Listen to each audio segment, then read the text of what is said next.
Hi everyone, welcome to Slice of Life. My name is Dabney. I'm the young adult librarian at the Twin Lakes Library System and I use they, them pronouns.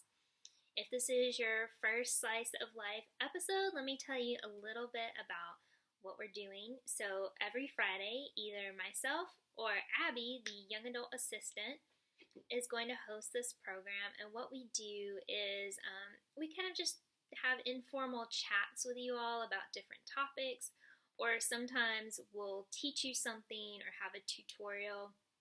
So in the past, I've done like a class on baking cupcakes, I've done a virtual hike, I've talked about recycling, and then Abby's done things like book and movie recommendations.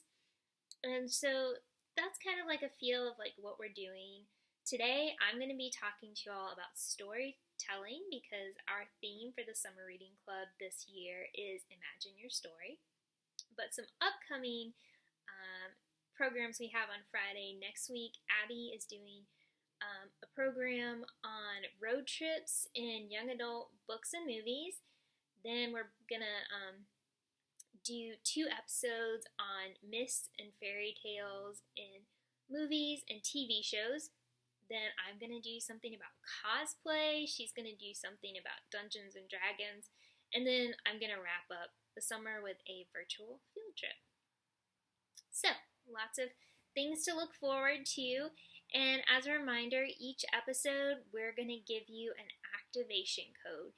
And so what you'll do with that code is if you are logged in to do the Summer Reading Club in Beanstack, you want to participate in the Teens Virtual Programs Challenge, and each day that we have like a video, you watch it, get the activation code, type it in, and you'll earn a ticket which you can enter into a drawing. So 2 drawings, one for a $25 Walmart gift card and one for like a bunch of craft supplies. So yes, please watch this, write down the code, enter the code, get a ticket. Okay, so moving on to storytelling. We're just going to have an informal chat about this today. And real quick, I'm going to tell you, this is my cat, Alan, back here. He's just chilling with us today. But storytelling is like a huge topic, and there's like no way we could cover everything in the very short amount of time that we have today, but hopefully, this will just kind of get you thinking about storytelling. And I just want to talk about like different formats and ways to tell stories that, sometimes we might not think about those, because like my first thought when I think of storytelling is obviously books, because books are my favorite thing ever. But there are other formats. This is my other cat, Corbet, back here.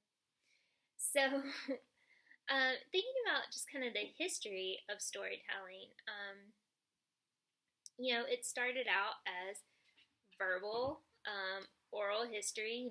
People didn't have writing yet, and so they would get together and tell each other, like, creation stories, or stories of how their people group came to live in a certain area, and stories about their allies and their enemies and their gods, and all kinds of amazing things.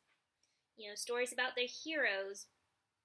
And then even like we've never like left that tradition of oral storytelling behind.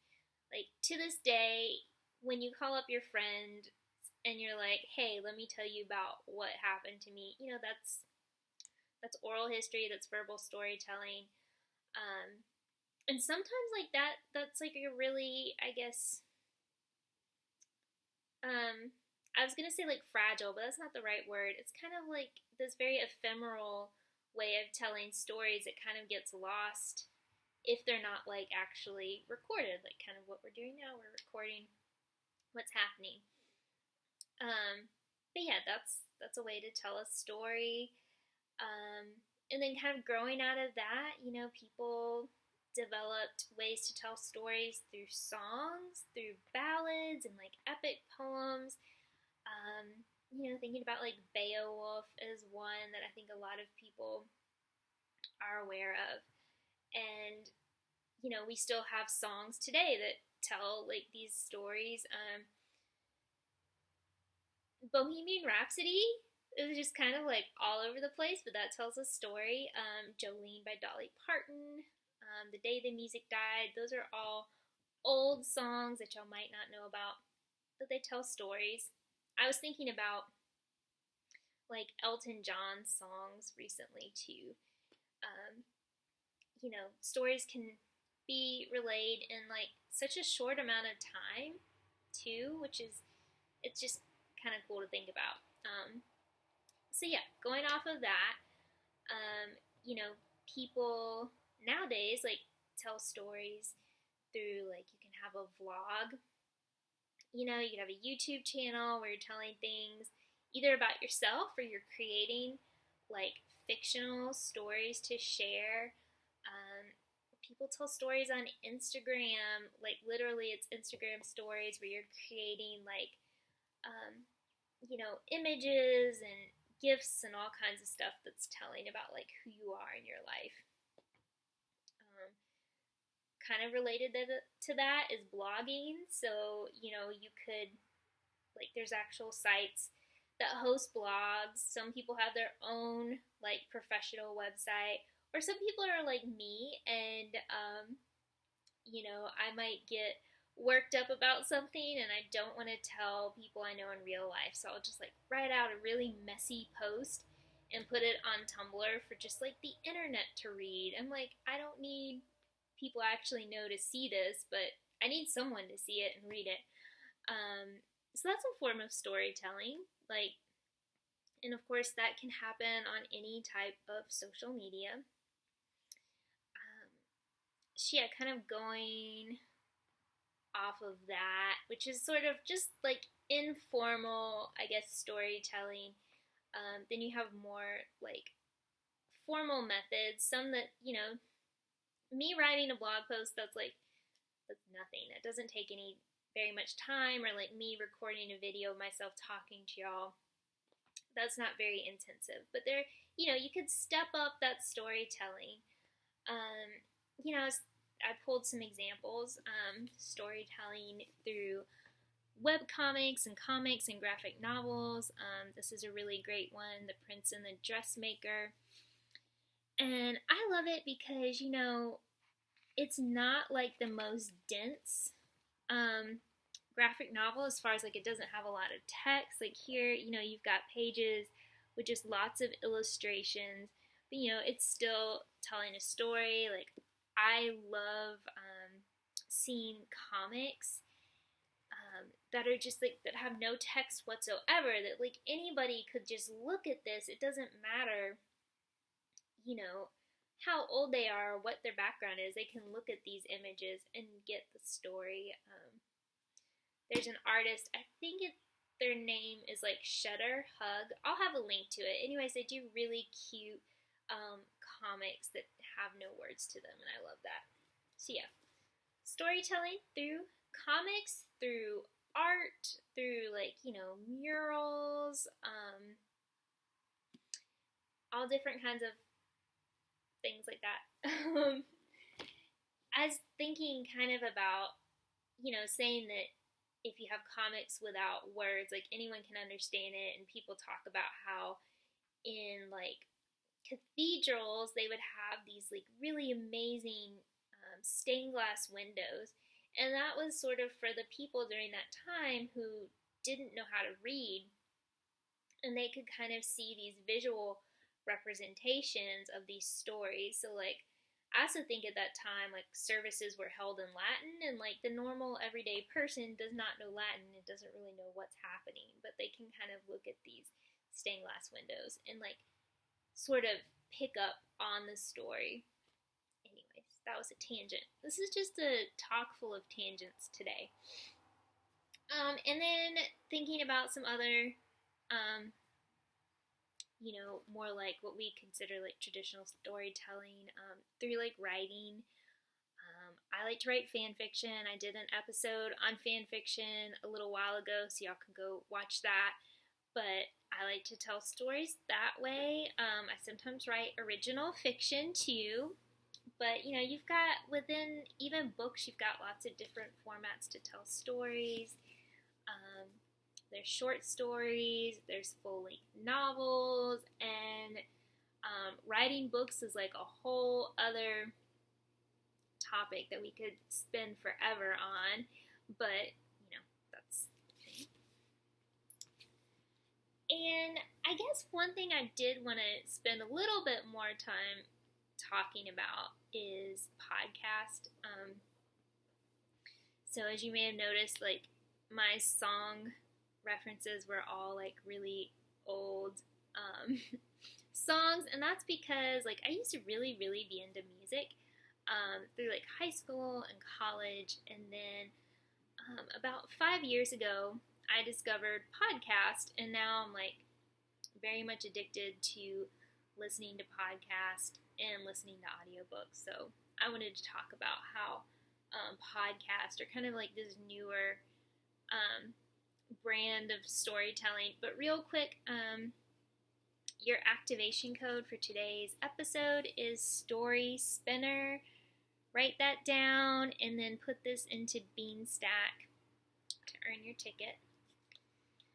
So, podcasts are amazing.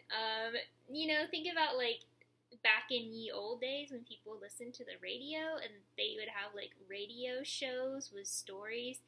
That's kind of what podcasts are, except they are online.